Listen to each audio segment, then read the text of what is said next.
Right, okay. You're such a clown.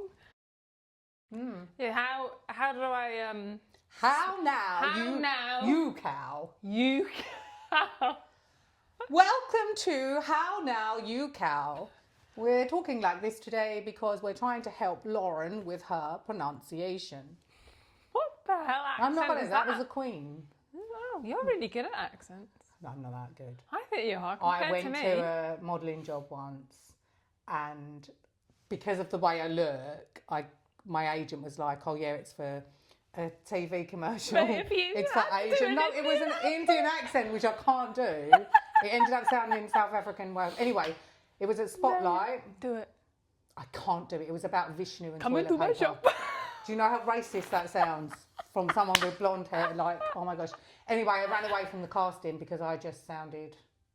And then once I had to do another I turned up basically to this casting, and he said, "Oh yeah, you just have to be a bit like Indian." So I wore a t-shirt with a peacock on a couple of sequins. I turned up, and the people going for the same part had basically full-on saris. Oh. And I practiced in the mirror in the toilet, and I sounded South African, which you'll know what that sounds like. She is South African. Do it. What? Do a South African voice. I don't have a South African You had voice. one.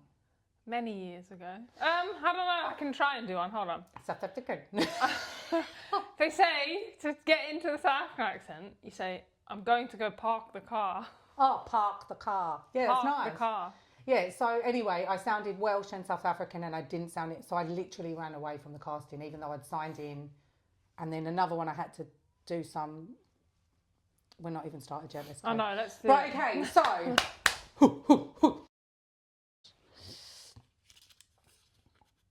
Oh, stay-at-home parent. Oh, that's going to be a long chat.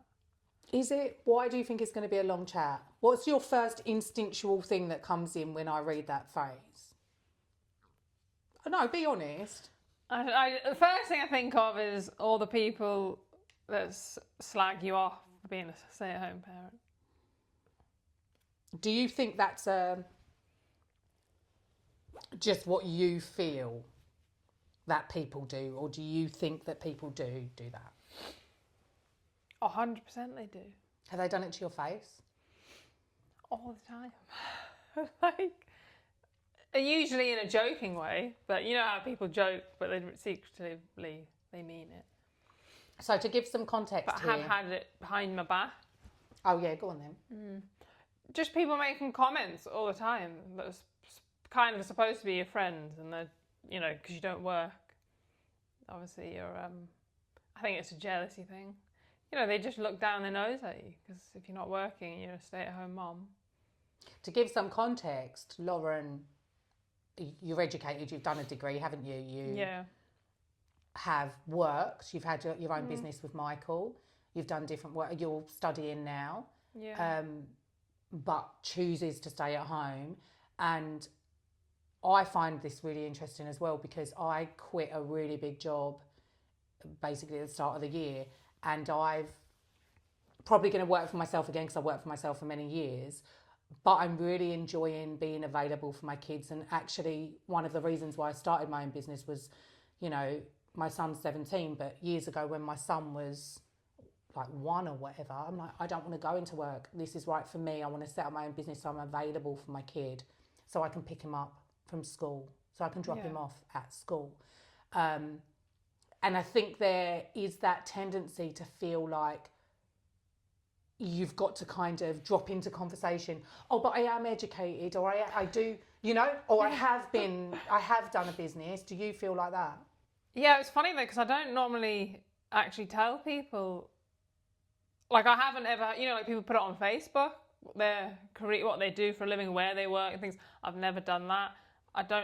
If someone slagged me off to my face about being a stay-at-home mom, I still probably wouldn't tell them that I'd done a business because I don't feel I need to justify myself. Do people kind of go, oh, it's all right for you because you're at home all day. You've got all the time in the world.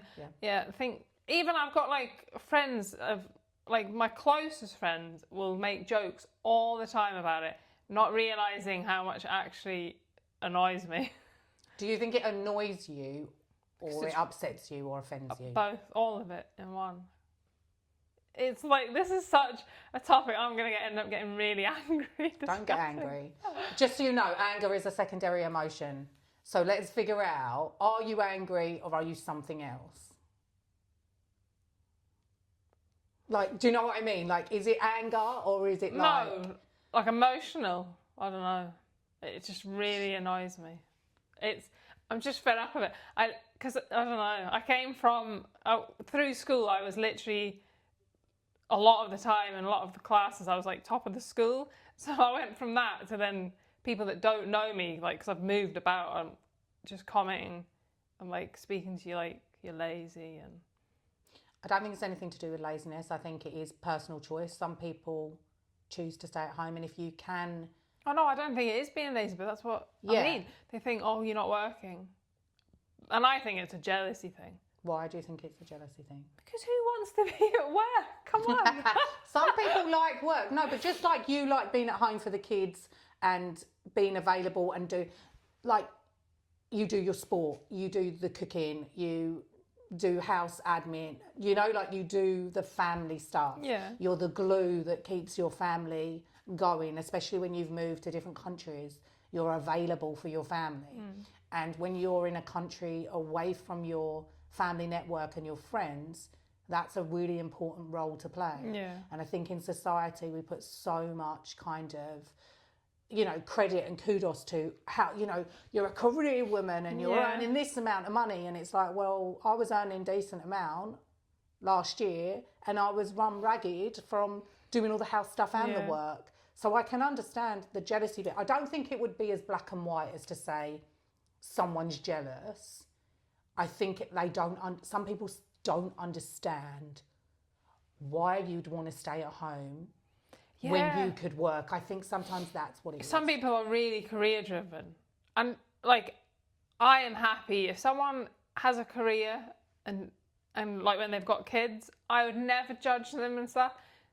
The same way if they're a stay-at-home mom, this is what I think annoys me the most. I'm like, why do you need to pass judgment on my choices in life? I honestly take my hat off to people that work, because how do you do it all? Especially the ones that work full-time, especially when you've got young kids. And like you said, because I've moved about, I've never actually had family that can just, look after my kids. I would have had to put them into childcare, and that... I had a degree, but I didn't have a qualification or anything. So whatever job I did, I wasn't going to be going in on a high salary. So I probably would have been working just to put my kids in childcare. I would have missed out on everything. Like, I've always volunteered at the school. Yeah, you do stuff. You volunteer. Yeah, like even yesterday I was at Sophie's into school, and there's only so long until all that stops, and then you can't get back that time. So I would never change it. I'm glad I was a stay-at-home mom. And I know like some people generally don't have the option to do that because they have to go out and work. So I know that I've been lucky that I have been able to do it. Again, lucky is a tricky word, because I think when we decide to embark on a family unit, whatever that looks like, yours is a bit 2.4 kids and so is mine, right? So to the outsider who might have a blended family, it might look a bit shiny. You've got a husband who goes out to work, there's you that's supporting the family, then you've got your son and your daughter, right? And the dog, for just the cherry on the top. But you're working together as a family unit. You know, your earnings are together, you know, and you probably will go and have some sort of career, whether it's, you know, but you're choosing at this period of time to be there for your kids. And I think if you're, as a family unit, that suits you, that is your choice. And, you know, you support each other, you and Michael support each other, that's your choice. I mean, you cooked chicken pie, you made chicken pie, didn't you? I keep making it now. She makes chicken pie. I love it. Now, if you make chicken pie, although Michael did call her the other week when she was here to ask if he could eat the last, what was it? The last piece for lunch. And I was like, nah, that's my piece of chicken pie. She called him a name. Did I? No, or he might have called you a name. Oh. Basically, they were arguing over. So the point is, because he wanted my chicken pie. The point is, if a pie, if such a beautiful creation is made, you're not working. You're just not working in the sense that we think you work in society. You know, if there weren't like structured jobs and money exchange, your job would be valued differently. Yeah. Even when I was working though, my friends still would be like, because it was my own business, it wasn't go to the office 9 to 5. A lot of the time I would wait and do the work at like night time. So sometimes I'd be at like until like midnight doing the work because I chose to do it later on, so that I could carry on like my own routines and be around for the kids. But it wasn't like every day. Some days, you know, some months you'd have orders, other months would be quieter. But I never went on about it with my friends because I'm like, why do I need to go on about it? Like, and so they would be like, oh yeah, Lauren doesn't work. And I'm just like... But it's a different way of working. It's working smart as well. And I think whenever you've worked for your own business... I was probably earning more than some of them as well. Yeah, exactly. Which is insane. But I didn't like... But they still would like make jokes and things. And I think, and it's not in a horrible way. I think it's just... Banter. It's banter that's become... It has become a kind of a thing in society. I feel like women have shot themselves in the foot because we've tried to get away from this stay-at-home mom, look after your family thing because we want our own careers, to the point now it's kind of expected that you have to do that. But the problem is you've still got to do all the other stuff. Yeah. So now we've got to do both. And I just feel like, can't we just all make our own choices and stop slagging each other off? Yeah, what's right it's not for... hard. What's right for people. Some people... I mean, I worked all the way through being pregnant with Ocean because I had my own business and I was happy to do that because it was keeping me busy and it wasn't strenuous in any way. But I also worked pretty much the whole time for, you know, the clients that I had straight after she was born. Always still been there for her. But even that in itself, that was right for me for various reasons, but it's not right for everybody. And I think that's the key point, isn't it? Like removing judgment, particularly within, and I don't like to gender it because I'm all about equity, you know, I'm like it's, you know, fair for, and there are a lot of stay-at-home dads now. So the movements that have happened have been really good for people that do want that dynamic as well, like want the male to stay at home with the kids and if it's in a same-sex relationship as well, gender doesn't come into it either. Do you know what I mean? So I think it is just fundamentally down that family unit thing. What's right for your family unit? You know, if you're paying your way, you're paying your taxes, whatever, does it matter, you know? Exactly. Like what you choose to do. There is never enough time in the world. I have never understood people that say that they get bored. I don't think I've ever been bored. Maybe when I'm sat on a train or on a plane and I can't do anything. But otherwise, no, I don't understand how people get bored. There's always things to do. Even like 2 of my friends from school asked me, what do I do all day? And it's so offensive. I'm like, I don't go and ask you, what do you do all day at work? And at one point I was so tempted to literally, for a week, write down everything I did. And these were both like, hadn't got kids. So I just thought, wait until you've got kids and you don't have any support and you realise how much it takes up. And also, some people can go into an office, they might go and they might meet up with a colleague, go out, get morning coffee together, go back, switch on, you know, take their time. And it's a very different pace and a whole lot of different type of tasks when you're at home managing things. Like I said earlier, you're like the glue, you know, like if the kids come home and they've got to go out for sport, you know, the project management involved with their schedules and making sure they eat on time, and it can't be discredited. And also, it's absolutely fine if you chose to sit on your butt and read a book all day, if that's what you choose to do, if that's what your family setup is. A lot of people, that's probably what it is. A lot of people think you do just sit and watch TV, or that, you know, like I'm there sat watching morning TV, and I only watch TV at night time, and usually I'm like ironing. But no, I would feel the guilt. Like even when I'm sick, I still clean and stuff because I had COVID, and I remember lying on the floor and I'd started sorting out my office, like the filing cabinet, and going through all the files and shredding things.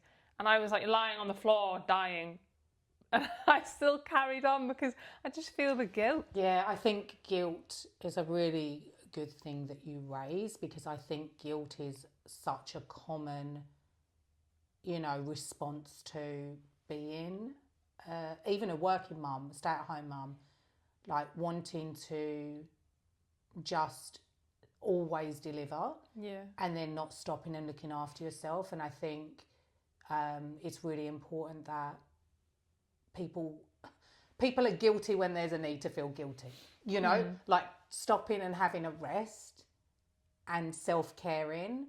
That's no reason to feel guilty, but it's very common. Yeah, it's funny because, like I said to Michael, if you're ill, you can take the day off work and switch off, and you can just lie and be ill. But I feel like, because my work is at home, really, I'm like, and I can't switch off because I can see all the mess. You're in the office environment where you can see all the work that needs done, and I just feel like I know I can leave it and it's fine for another day, but I have got a little bit of OCD in me. Yeah. So it's really hard for me not to.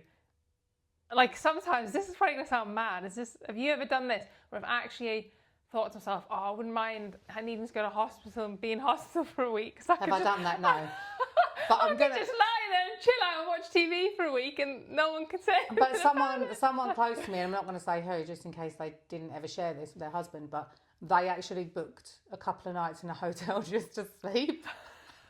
They went to a hotel and just slept. I actually went out with a friend and she'd organised it, and some of her friends, and one of them had booked in to a hotel just because she had got fed up of being at home, and she just was like, right, and she got her bags and walked out and just had a couple of nights on her own. And I was like, that is mental. No, because it's self-care, like you said. And always feeling like you're on the clock. And I think that guilt association also links to people's assumption that you're not doing anything, and maybe that you feel, I have to prove that I'm doing the mum thing and the wife thing and the home thing well, because otherwise, I'm proving everyone right, and I'm sitting down doing nothing.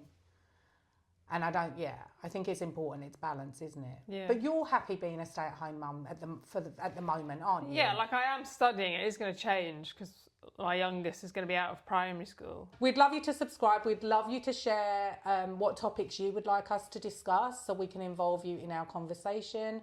And we'll see you next time. Bye. I said you didn't want to stay at the camera No, because you were like, because it's so uncomfortable.